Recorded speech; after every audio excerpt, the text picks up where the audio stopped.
अध्याय 13.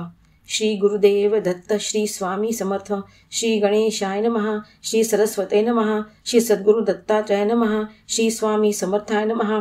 श्री रामेश्वराजवळ कोटीकूप तीर्थ आहे करणारे अपाप, त्या कोटी तीर्थी स्नानास्तव ताप.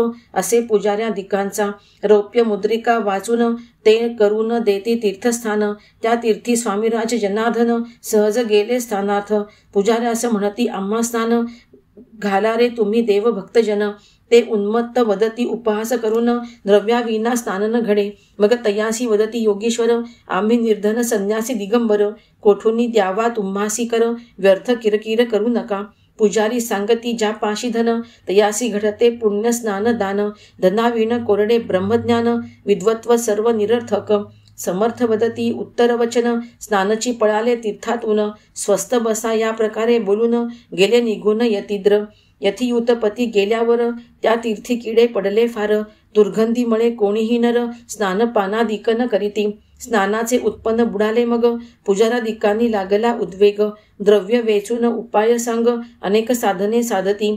श्रमुनी थकले निरुपाय म्हणती कोपले ते यतिवर्य. या गोष्टीस करावे तरी काय तळमुनी हाय करीती. स्वामीरायांचा शोध भोवत गावोगावी केला अरण्यात. परंतु दृष्टीस पडले नाहीत अवधूत दिगंबर महाराज. जेथे प्रत्यक्ष नांदे शारदा पीठ श्री मत्स्यकराचार्य जगद्गुरु श्रेष्ठ. त्यांचा प्रसिद्ध मुख्य शृंगेरी मठ. तेथे गेले पुजारी जगद्गुरुसी साष्टांग प्रणिपात करुणी झाले शरणागत. करद्वय जडुनी इत्तंभूत योगीश्वर वृत्त निवेदिले. त्यांनी पुजाऱ्यादिकांचे हदगत परिसुनिया इत्तंभूत. योग समाधी लाविली त्वरित यतिवर्या शोधावया. शंकराचार्य साक्षात सदाशिव त्रिकाल ज्ञाने जाणिले सर्व. समाधी विसर्जुनी स्वयमेव वर्णिती वैभव यतीश्वराचे. ते संन्यासी दिसती मानव परंतु साक्षात देवाधिदेव.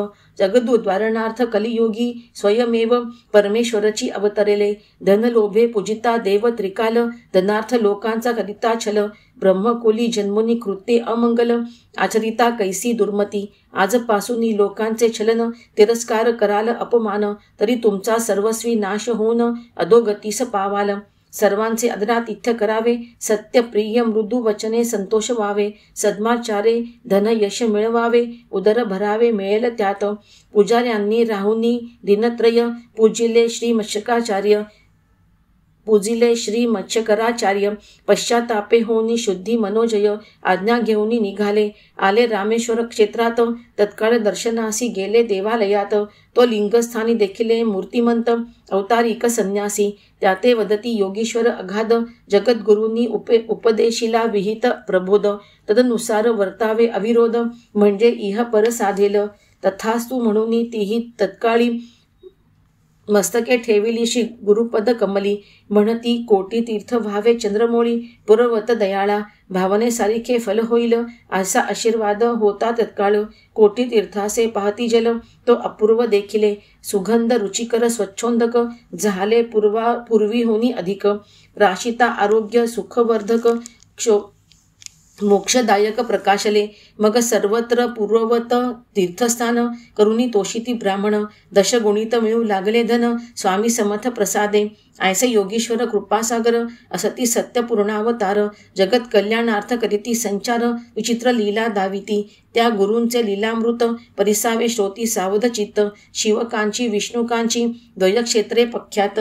रामेश्वरा समीप असती ही 2 ग्रामे वैष्णवास जहागीर. पूर्वीपासून आहेत साधिकार. तत्संबंधी मुद्रित कागद सरकार अधिकारी विचारिती. असतील ते सर्व घेऊन यावे न्याय मंदिरे दाखवावे. तैसे न झाली या उत्पन्न न मिळावे ऐसी होईल नृपाज्ञा. वरिष्ठाधिकाऱ्यांकडून या रीती आज्ञापत्र मिळाले वैष्णवाप्रती. जहागीरदार अधिकाऱ्यांस विनविती मुद्रित कागद नाहीत. मग सावकारातून प्रथम जप्त झाले 2 ग्राम. उत्पन्न आणि अधिकार काम तेही हिरोनी घेतले. जहागीरदार वैष्णव प्रिय त्या काळी झाले चिंतातुर. तयासी काही सुचेना विचार डोळ्यावरील दूर गेलासे. मग म्हणती शिवकांचित एक परमहंस आल्यासी झाले 2 दिवस. चला जाऊ त्यांचे दर्शनास म्हणून सिद्ध झाले. जागीरदार आणि इतर मंडळी गेली परमहंस संन्यासाजवळी. तेजस्वी प्रसन्न मुख निस्पृह बली, देखिली मूर्ती मनोहर. बंधुनी लीनपणे विज्ञापना, वैष्णव करीती करुणाघना. बहुत जुनी जागीर आम्हा वैष्णवांना, वंश परंपरे चालत असे. शिवकांची विष्णुकांची ग्रामदोन, याचे आजपर्यंत मिळाले उत्पन्न. या संबंधी कागदपत्र प्रमाण मागती आम्हा राजाधिकारी. ती सनदापत्रे आम्हापाशी नाहीत, म्हणून उत्पन्नासह ग्राम केले जप्त. आम्ही पडलो महत संकटात, यातून मुक्त कराजी. तया सागर श्री मत्परहंस, म्हणती पाचारा सर्वाधिकाऱ्यांस. मग वैष्णवी करुनी प्रयास, आणिले नृपाचे अधिकारी. अधिकाऱ्यांनी यतीश्वरास विनविले, कागदपत्र जर त्यांनी दाविले, तर उत्पन्न अधिकार मिळेल सगळे, पूर्वीप्रमाणे चालेल. नंतर परमहंस वदती, या नदीत पाषाण मोठा आहे सुशोभित. त्यावर लिहिलेले ते इत्तंभूत, ते अवश्य विलोकीजे. तेव्हा नदीत लोक उतरून बाहेर काढिती विशाल पाषाण. त्यावरी सुवाच्य अक्षरे प्राचीन, लेख पाहती सर्वत्र. शक संवत्सर मास तिथी वार, मूळ पुरुषाचे नाव लिहिले सुंदर. कोणी कोणास अर्पिले प्रमाणपत्र, हे सर्व लिखित असे. मोठे मोठे अधिकारी ते वाचून, म्हणती धन्य योगीराज साक्षात भगवान.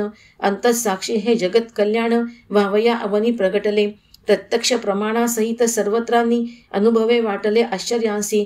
तदनंतर नृपाज्ञ वैष्णवासी मिळाली जागीर पुनरपी. शिवकांची आहे स्मार्त शैवांची, विष्णुकांची आहे वैष्णवांची. हे काही असो परी स्वामी समर्थांची, दया समान सर्वत्र.